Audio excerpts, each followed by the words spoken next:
Quiero saludarle con la preciosa paz de nuestro amado Señor Jesucristo y darle gracias también acá por la presencia de nuestro amado Pastor Vicente González, que nos visita pues también esta mañana. Creo que parte esta noche, ¿verdad, mi hermano Pastor? Amén.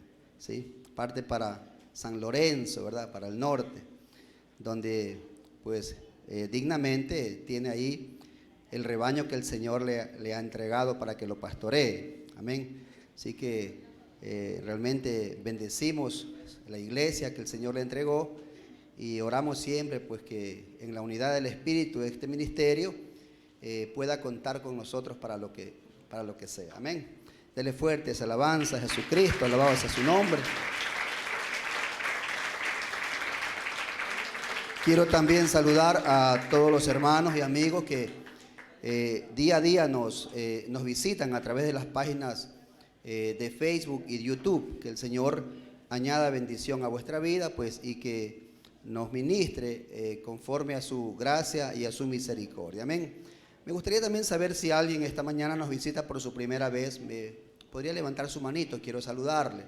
¿Alguien viene por su primera vez? Sí. Dios le bendiga. ¿Sí? Esta es la mamá de mi hermano Alfonso. Gloria al Señor. Amén. Bienvenida a la casa del Señor. ¿Sí? ¿Alguien más habrá acá que nos visita?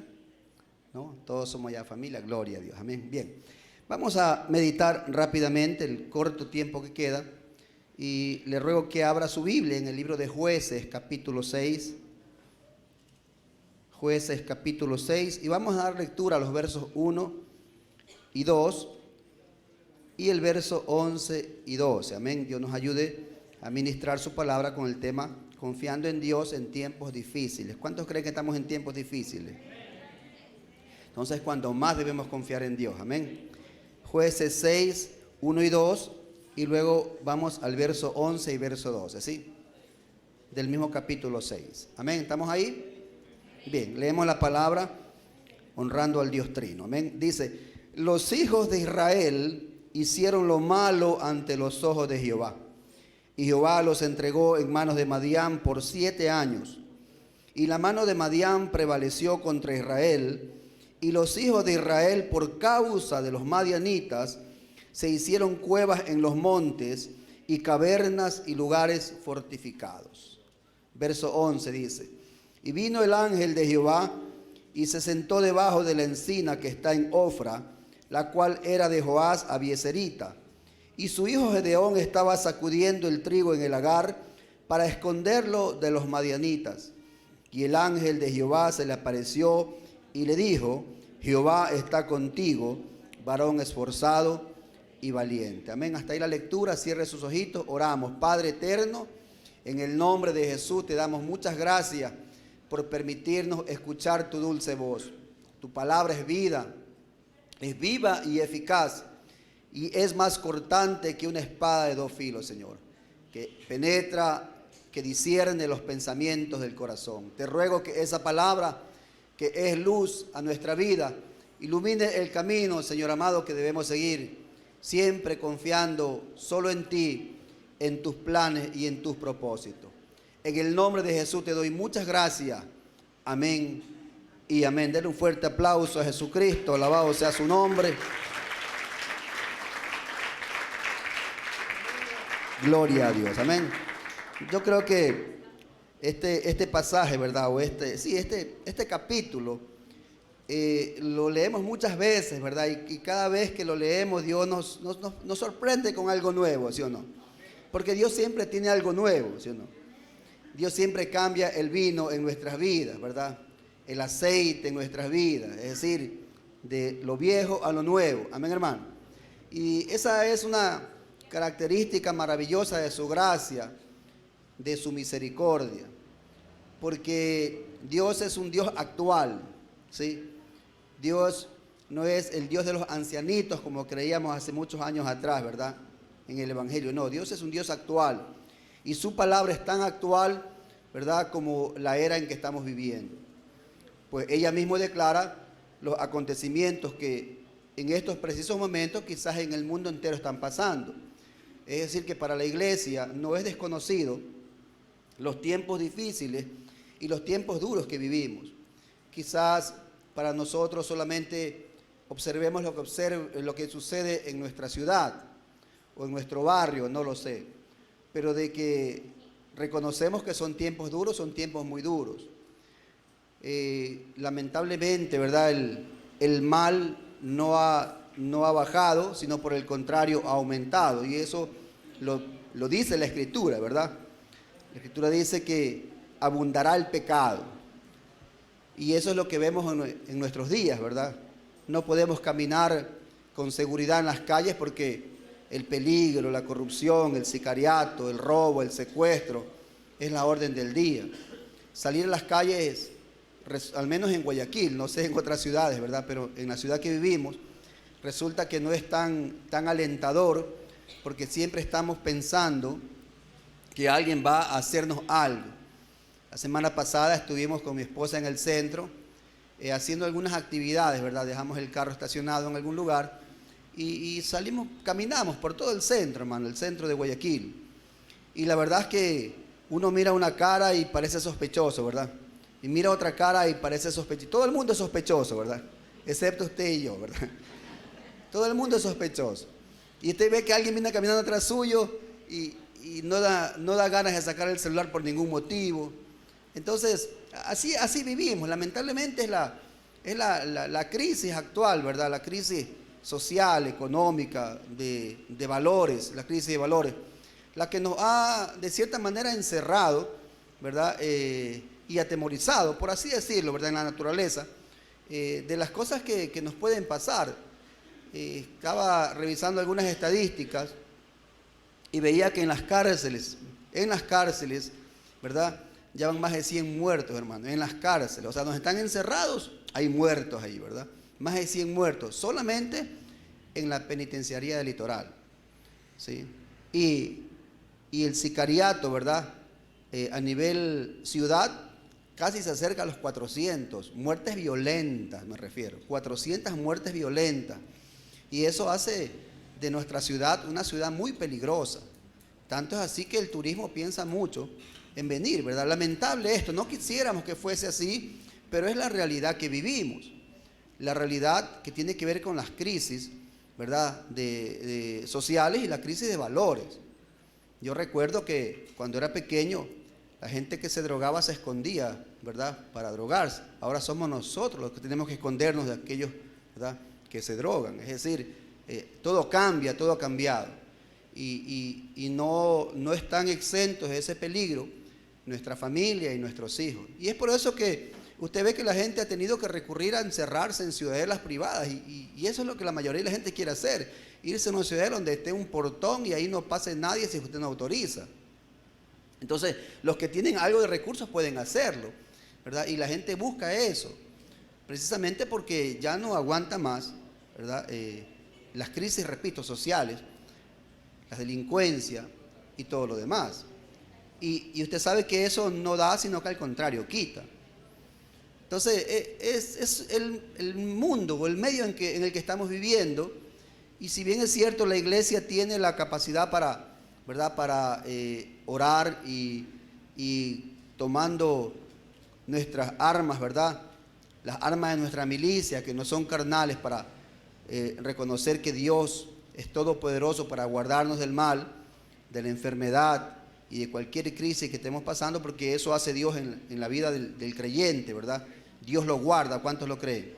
Sí, y esa fue su promesa, ¿verdad? Yo estaré con vosotros. O sea, nosotros no tenemos que temer en cuanto a lo que sucede en el mundo natural, porque en el mundo natural Dios nos guarda, pero sí tenemos que tomar muy en cuenta el mundo espiritual, porque en el mundo espiritual el enemigo quiere sacarnos a usted y a mí del camino de la salvación. Amén, hermano. Y para eso emplea cualquier cosa, toda su artillería la apunta en contra de nuestra vida. Entonces acá vemos un pasaje, ¿verdad? Un pasaje que nos enseña mucho realmente. Primero, el verso 1 dice que los hijos de Israel hicieron lo malo ante los ojos de Dios. Y bueno, yo creo que toda nación, toda ciudad y toda persona en sí, todo grupo que realmente le da la espalda a Dios, Dios le da la espalda también. Amén, hermano. No creamos bajo ningún concepto que el hecho de nosotros darle la espalda a Dios, Dios va a estar con nosotros. No es así. ¿Sí? El que se vuelve a Dios, Dios lo guarda. El que se vuelve a Dios, Dios lo cuida. El que se arrepiente delante de Dios, Dios lo perdona. El enfermo que clama a Dios creyendo que Dios lo va a sanar, Dios lo sana. Alabado sea su nombre. Amén, hermano. O sea, todo aquel que cree en Él, dice la Biblia, no será avergonzado. Entonces, creer en Dios tiene esas connotaciones. No solamente es un fanatismo ideológico, sino que es una practicidad, es una vivencia práctica de la salvación, la transformación, de la sanidad, de la provisión y de todo lo que Dios hace a favor de los que en Él confían. Alabado sea su nombre. Sin embargo, los que deciden darle la espalda a Dios, Dios no se hace problema, Dios también le da la espalda, ¿sí? Entonces, cuando hicieron lo malo, dice la Escritura, el pueblo de Israel, ante los ojos de Dios, ¿verdad? Dios usó un medio para de cierta manera darles una lección que los haga volverse a sus caminos, porque Dios es bueno y misericordioso, porque a pesar de que el hombre le da la espalda a Dios, Dios nunca deja, ¿verdad?, de darle la oportunidad de que se arrepienta y que se vuelva a Él. Amén, hermano.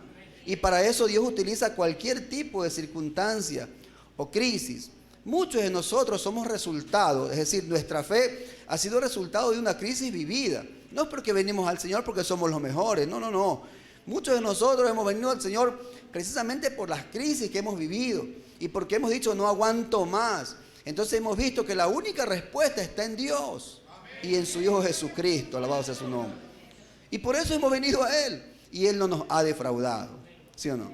Entonces Dios utiliza, ¿verdad?, para el pueblo de Israel, para su pueblo, para el pueblo apartado y escogido por Él, a la mano de Madián, ¿verdad? Y también dice que en el verso 3 dice que eran los madianitas, los amalecitas y los hijos de Oriente contra ellos. Es decir, 3 grupos de personas, ¿verdad?, que estaban contra Israel. ¿Qué hacían ellos? Dice que ellos, ¿verdad?, atacaban, subían y los atacaban, dice al final del verso 3. Y todo lo que ellos sembraban, ¿verdad?, todo lo que ellos tenían, venían como manada, como langosta, destruían los frutos de la tierra, ¿verdad? Y no dejaban qué comer en Israel, ni ovejas, ni bueyes, ni asnos. Entonces los israelitas, por miedo, por temor, tuvieron que refugiarse en cavernas y en cuevas, lugares fortificados, dice, ¿verdad? Es decir, en otras palabras, lugares donde no pueda llegar el enemigo. Sin embargo, usted y yo sabemos que ni en las cuevas, ni en las cavernas, ni en los lugares, ¿verdad?, donde están fortificados o hechos para que no llegue el enemigo, se puede sembrar. Entonces, de ley tenían que bajar a tierra fértil para sembrar, y es ahí donde aprovechaban, ¿verdad?, todo este grupo de personas que Dios mismo los utilizó para volverlos a sus caminos, a la nación de Israel, para que arrasen con todo. Y dice el verso número 6, me llama la atención este verso, porque son los tiempos que vivimos actuales, ¿verdad? Dice, de este modo empobrecía Israel en gran manera por causa de Madián, y los hijos de Israel clamaron a Jehová. Mire, de esa manera dice que empobrecía Israel. Ahora, ¿Dios quiere que su pueblo sea un pueblo pobre? Sí, pero de espíritu, ¿verdad? No un pueblo miserable que vive en la miseria, que viva, ¿verdad?, en la mendicidad. No. Dios no quiere un pueblo así. Dios quiere un pueblo que tenga el gozo y la tranquilidad de que su Padre, el proveedor, les da para que tengan suficiente para hoy, para mañana y para pasado. Alabado sea su nombre. O sea, Dios no quiere, ¿verdad?, una nación o un pueblo que ande mendigando, ni tampoco causando lástima a nadie. No, Dios quiere un pueblo fuerte, un pueblo aguerrido, un pueblo que haya dispuesto su corazón para con Él, y Él los guiará y los ayudará. Alabado sea su nombre. Amén, hermano. Eso quiere Dios de nosotros. Eso quiere Dios. Por eso es que Dios nos llama a cualquiera. Por eso es que Dios no fija sus ojos en cualquiera. Algo tiene que haber en nosotros, ¿verdad? Aunque sea un pensamiento diferente que cambie la historia de nuestra vida. Porque cuando usted y yo andábamos en el mundo y nos hartamos de andar en el mundo, un día dijimos, ya no puedo más, ya no quiero más, ya basta. Y fue en ese momento, en ese cambio de mente, en ese cambio de actitud, es que Dios comenzó a obrar en nuestros corazones. Alabado sea su nombre. Amén, hermano. ¿Sí? Dice que de ese modo empobrecía Dios Israel. Y ahora se da cuenta por qué, no solamente en el mundo, si nosotros solamente vemos nuestra nación, por qué hay las crisis económicas, por qué hay las crisis de pobreza, por qué hay las crisis, ¿verdad?, de valores, en cuanto a la delincuencia, donde a la gente no le da temor matar, hermano, no le da miedo matar por un par de zapatos, por un celular o por unas monedas.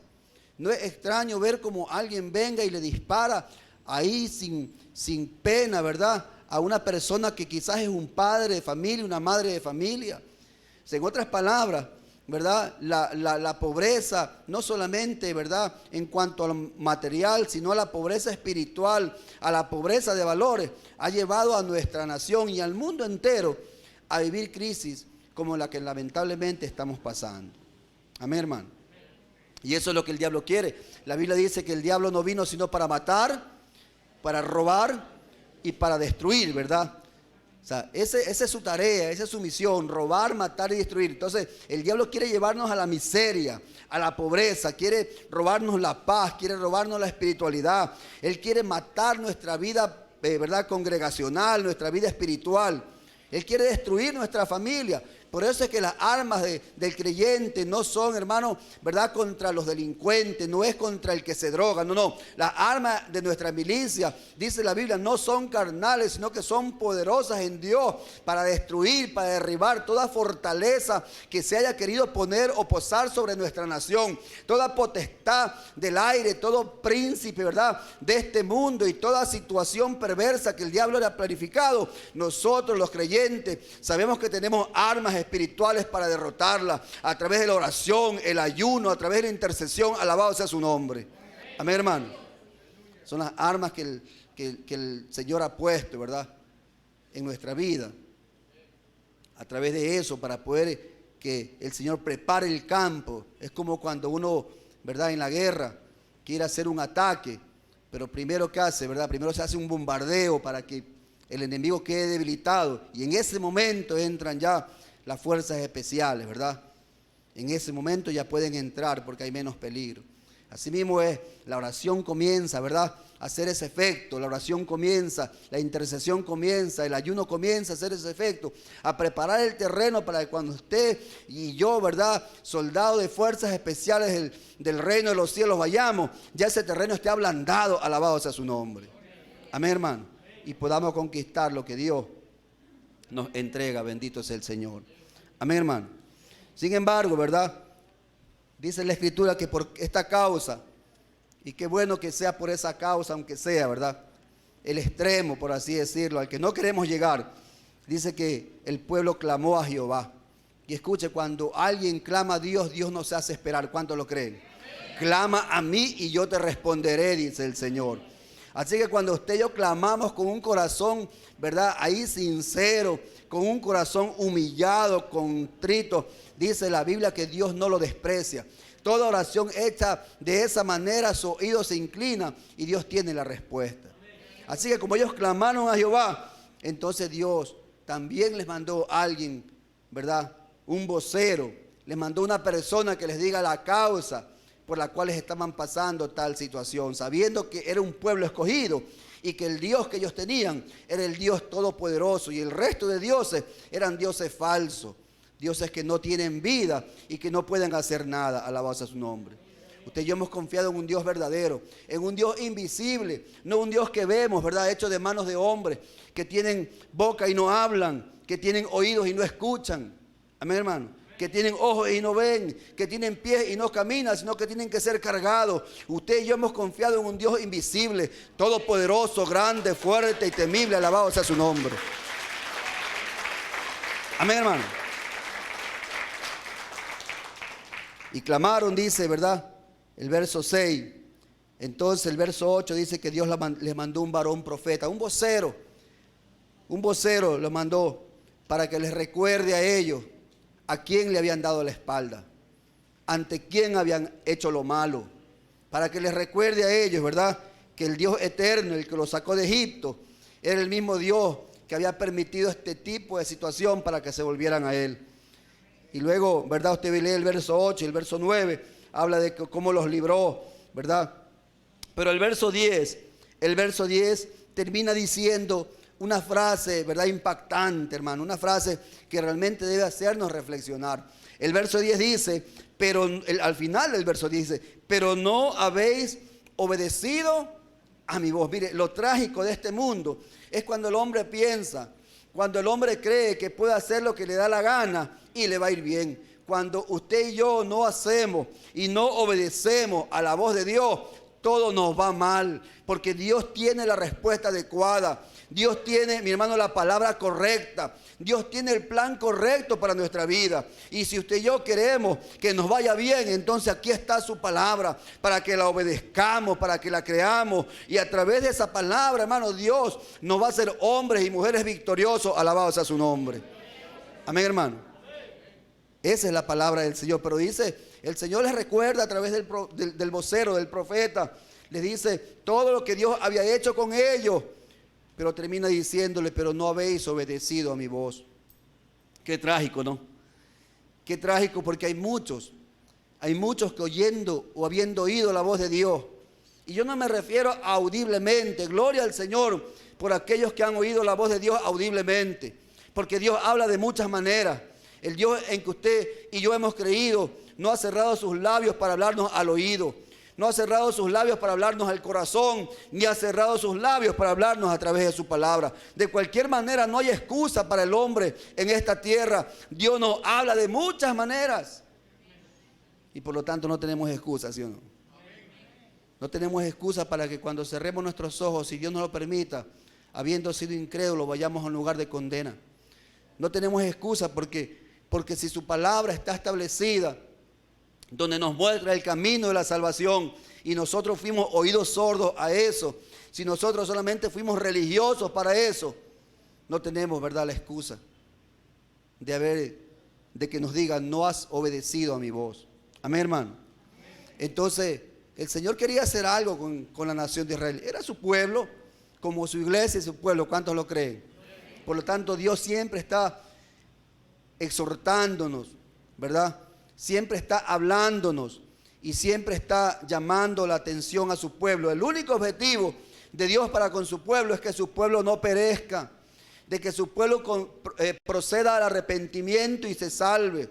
Dios no quiere que ninguno de nosotros nos quedemos el día del arrebatamiento, que cuando las trompetas suenen, Dios quiere que toditos nos vayamos. Amén, hermano. Eso quiere Dios, pero depende de cada corazón. Depende de cada tierra, ¿verdad?, donde se ha sembrado la semilla de la palabra. Eso ya no depende de Dios. Dios lo hizo todo a través de Jesucristo en la cruz del Calvario. Él hizo lo más difícil. A nosotros nos toca lo más fácil, aceptar un regalo que no merecemos. A nosotros nos toca lo más sencillo, simplemente aceptar ese regalo y decirle, aquí estoy, Señor, para que soy bueno. Alabado sea su nombre. Amén, hermano. Y Dios pues nos guiará. Entonces dice la escritura que vino, ¿verdad?, el ángel de Jehová, ¿sí? Jesucristo, antes de su encarnación, se le presentó a un hombre llamado Gedeón, a un muchacho quizás, ¿verdad?, a un muchacho. Y la palabra que le da en el verso 12 dice, el ángel de Jehová se le apareció y le dijo, Jehová está contigo, varón esforzado y valiente. Jehová está contigo, varón esforzado y valiente. ¿Cuál esforzado y cuál valiente, pues, hermano? ¿Sí o no? Si se suponía que toda su gente, desde sus padres, su familia, sus amigos, sus hermanos, estaban metidos en cuevas. Pero escuchen, hermano, ¿por qué esforzado? Esforzado porque no era sencillo, ¿verdad? Primeramente, ir a sacudir el trigo en el lagar. No era el lugar adecuado. El lagar se hizo para que ahí se pisen las uvas, la oliva, para que salga el aceite, para que salga el mosto. Cada herramienta tiene su propósito. Si usted quiere, ¿verdad?, poner un tornillo, usted tiene que usar un destornillador, ¿sí o no? Si usted utiliza un cuchillo, ¿qué va a pasar? Quizás lo pueda poner, tendrá dificultades, pero es probable que se dañe la punta del cuchillo o es probable que se corte si es un inexperto. Cada herramienta tiene su propósito. El lagar fue hecho para pisar las uvas, para pisar las manzanas, para pisar la oliva, para sacar el mosto, para sacar el aceite, para sacar la sidra. Esa era, ¿verdad?, la herramienta usada para esos quehaceres. No era para sacudir el trigo. Es decir, que requería mucho esfuerzo, ¿verdad?, el sacudir el trigo en el lagar. Requería esfuerzo Porque normalmente el trigo se sacude, los que conocen, ¿verdad?, un poco de agricultura, saben que el viento juega a favor. El viento, pero cuando sacude el trigo, ¿verdad?, se va separando las hojas, la cáscara, ¿verdad?, del grano. Ese era el lugar, los lugares donde de cierta manera había brisa. No era en un hueco, ¿verdad?, que era el lagar o una herramienta hecha para pisar, ¿verdad?, las uvas. No era ese. Entonces requería esfuerzo. Ahora, la pregunta, hermano, es: ¿por qué valiente? Valiente, ¿sabe por qué? Porque ahí no había otra persona más que Gedeón. Ahí no estaba ni su hermano, ni su hermana, ni su padre, ni su vecino. No. El único que se atrevió a ir allá a sacudir el trigo, a pesar de que le haya costado más fuerza hacerlo, fue Gedeón. Por eso es que Dios se le presenta a él. Dios no llama a vagos a su obra. Dios no llama a perezosos, a dormilones. Dios llama a gente que se esfuerza, que hace algo más. Alabado sea su nombre. Alguien que decide, ¿verdad?, dar un paso más, aunque tenga miedo, aunque esté tembloroso, aunque tenga temor. Dios llama a gente que tenga la decisión de servirle. Alabado sea su nombre.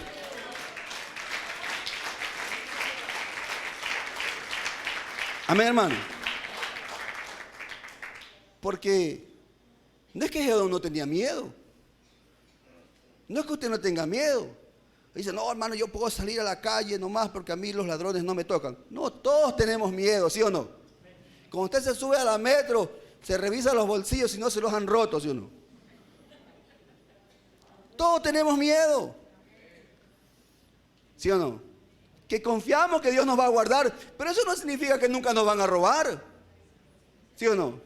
O cuando llueve, solamente llueve para los impíos. O cuando sale el sol, solamente le quema a los impíos. A todos, ¿sí o no? Usted no está exento de que mañana, ¿verdad?, le pongan el chino en la cabeza. No está exento.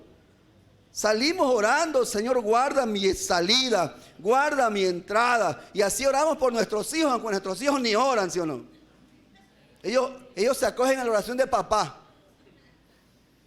Ora tu propia oración, hijo. Dile: Señor, guárdame a mí y también a papá, ¿verdad? Pero nadie está exento. Todos salimos. Le digo, no, la semana pasada estábamos. Y sí, realmente yo le decía a Nidia: no saques el teléfono aquí. Y mira, el de atrás está medio sospechoso. Y qué sé yo, ¿verdad? Porque todos tenemos temor. Aquí nadie puede decir: mano, no, yo soy, ¿verdad?, el super Gedeón. No, Gedeón estaba con miedo, sacudiendo el trigo en un lugar que no era el adecuado, esforzándose por hacerlo, ¿verdad? Duplicaba su esfuerzo en hacerlo, ¿verdad? Pero también tenía temor. Pero era el único que estaba haciendo eso. ¿Cuántos se beneficiaban de Gedeón? De ese oficio que estaba haciendo, ¿verdad? ¿Cuántos se beneficiaban? Por eso es que no todos son llamados a ministerio, ¿sí o no? Ahora entendemos por qué. Dios solamente llama a aquel que está trabajando, haciendo algo más. Dios siempre toma en cuenta al que está haciendo algo más. Amén, hermano. Pero el que está haciendo algo más no significa que no tenga temor. ¿Usted cree que un llamado no causa temor? ¿Sabe por qué un llamado causa temor? Un llamado causa temor porque por encima, o ese llamado tiene, ¿verdad?, incluido una gran y enorme responsabilidad de ministrar las cosas santas de Dios. Amén, hermano. ¿Y usted sabe lo que eso significa? Significa que cualquier persona que se para a ministrar las cosas santas de Dios, si no camina en rectitud, haga lo que haga y diga lo que diga, igual se pierde. Tiene enorme responsabilidad. Amén, hermano. Eso dice, ¿verdad? El tiempo ha corrido, hermano, ¿verdad? Ya me está haciendo el corte. Vamos a terminar entonces, amén. No es escuche, es por amor a los hermanos que vienen al segundo culto. Porque aquí estamos con aire acondicionado. ¿Le gusta estar aquí, verdad? Estamos bajo sombra, ¿sí o no? Los hermanos vienen y se quedan afuera y están esperando a que nosotros salgamos. Y rápido para ellos poder entrar. ¿Sí? Amén, hermano. Sí, quiero terminar con esto, ¿verdad? Varón esforzado y valiente. Dice, la palabra del Señor dice, vamos a leer rápidamente el verso 14. Dice, y mirándole Jehová le dijo, ve con esta tu fuerza y salvarás a Israel de la mano de los madianitas. ¿No te envío yo? Ve con esta tu fuerza. ¿Cuál fuerza, hermano? ¿Cuál fuerza? Esa, la que no tenemos. ¿Cuántos tienen fuerza acá? Escuche, la que no tenemos. Dios nos manda con una fuerza que no tenemos, porque la fuerza de nosotros no viene de nosotros. La fuerza que usted y yo tenemos viene de parte de Dios. Dios se perfecciona en nuestra debilidad. Alabado sea su nombre. Amén, hermano. Yo imagino a Gedeón, ¿cuál fuerza, Señor, si estoy aquí que ya ni avanzo? Sí, precisamente por eso es que termina diciéndole, no te envío yo. Escuche, cuando Dios nos dice eso a nosotros, no te envío yo, cualquier cosa queda en un segundo plano. Mi vida, mi fuerza, mi familia, todo queda en un segundo plano. Pero cuando somos invitados o cuando somos enviados de parte del Señor, sabemos que tenemos todo el respaldo de Dios. Alabado sea su nombre. Amén, hermano. Así que usted no diga cuál fuerza, Señor. Mira, hubo mucha gente que Dios llamó porque estuvo haciendo algo y también se excusaron. ¿Qué estaba haciendo Moisés antes del llamado? Estaba cuidando ovejas, estaba trabajando, ¿sí o no? ¿Y qué dijo él cuando Dios lo llamó? No, yo no puedo hablar, Señor. No importa, yo te voy a poner a Aarón para que sea tu boca. Amén, hermano. Pero de que vas. No es con tu fuerza. Ni tampoco te llamé porque estabas descansando, ¿verdad? Metido en tu casa con tu esposa. No. Te llamé porque estás trabajando, estás haciendo algo más. ¿Qué estaba haciendo David cuando fue llamado, ¿verdad? Para ser ungido. Estaba cuidando las ovejas de su padre. ¿Sí o no? Estaba trabajando, estaba haciendo algo. Y no con las fuerzas que David tenía porque era el último de los hermanos y era un muchacho. Sino que Dios, mi hermano, Dios no llama a los que son capacitados, sino que Dios capacita a aquellos que son llamados por Él. Alabado sea su nombre. Dios es el que nos da la fuerza. Dios es el que dice, yo te envío, no tengas temor, yo te envío, y cuando yo te envío todo está a tu favor. Escucha, iglesia, no tengas temor de lo que estás viviendo en este momento, no tengas temor de las cosas que están pasando. Tú solamente cree solamente y confía, porque al que cree, dice la Biblia, todo le es posible. Alabado sea su nombre. Ponte de pie, iglesia del Señor. Gloria sea al Señor, amén. Cortamos a la mitad el mensaje, pero por amor a los hermanos de afuera, ¿verdad? Gloria al Señor. Cierra tus ojitos, iglesia. Yo no sé cuál sea la crisis que estás pasando. Y escucha, hay una palabra, ¿verdad? Hay una palabra que siempre le decimos al Señor. Y hoy estaba meditando la Escritura, y en esa meditación Dios me hizo ver que nosotros debemos a veces cambiar nuestro lenguaje. Porque Gedeón también dijo, ¿por qué a mí, Señor? Moisés quizás dijo también, ¿por qué a mí, Señor? Jeremías dijo, yo soy un niño, ¿por qué a mí, Señor? Yo creo que debemos de cambiar esa palabra, el por qué, y decirle para qué. Porque para qué tiene propósito. ¿Para qué me llamaste, Señor? ¿Para qué me llamaste? ¿Qué quieres que yo haga? El para qué tiene un propósito. Gedeón no pudo entender. Y escuche, cuando Dios le dio la victoria a Gedeón, ni una lanza tuvieron que tirar al enemigo. Dios permitió que entre ellos se maten. Y Dios le dio una gran victoria con un puñado de hombres nada más. Porque Gedeón decidió entender, creer y entender que quien lo enviaba no era cualquier persona, sino el Dios que había conocido por labio de sus padres, que sacó con poder al pueblo de Israel de Egipto y que hizo grandes maravillas. Nuestro Dios es grande, muy grande, es tan alto. Él es el que nos dice, no te envío yo. No te envío yo. Solamente cree, iglesia. Gracias, Señor amado, en el nombre de Jesús. Gracias por este tiempo. Gracias por tu mensaje de aliento y de esperanza. Gracias porque reconocemos que tú eres bueno y para siempre es tu misericordia. En ti hemos creído, Señor.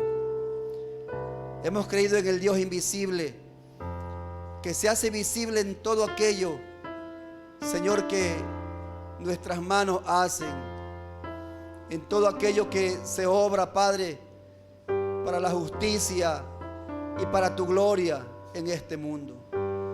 Porque muchas almas, Señor, han venido a tus pies por causa de hombres que decidieron hacer algo más que quedarse sentado en la silla o quedarse metido en su casa, como aquellos israelitas que estaban en cuevas y en cavernas, Señor. Pero cuando salió un Gedeón, aunque con miedo, tembloroso, sin saber qué hacer, mirando para todos lados porque venían, Señor, el enemigo, sin embargo estuvo ahí solo, sacudiendo el trigo en el lagar. Dios eterno, cuando le apareciste, Señor, para llamarlo y para decirle: Jehová está contigo, varón esforzado y valiente. En tiempos de crisis, mi hermano, Jehová está con nosotros. En tiempos de crisis, Dios está con nosotros.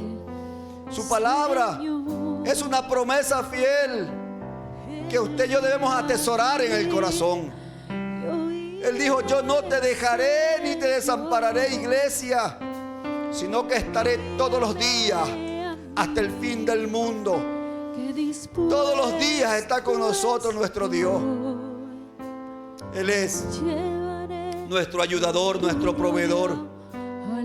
Él es nuestro sanador. Él es todo en nosotros.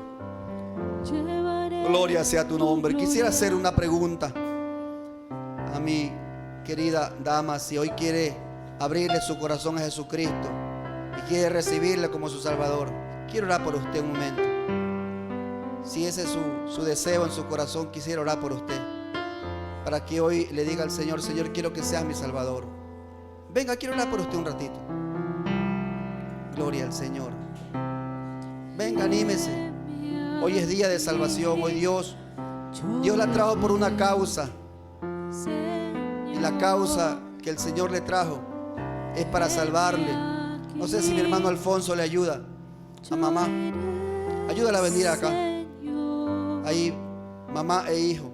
No sabe cuánto quizás vuestro hijo ora para que el Señor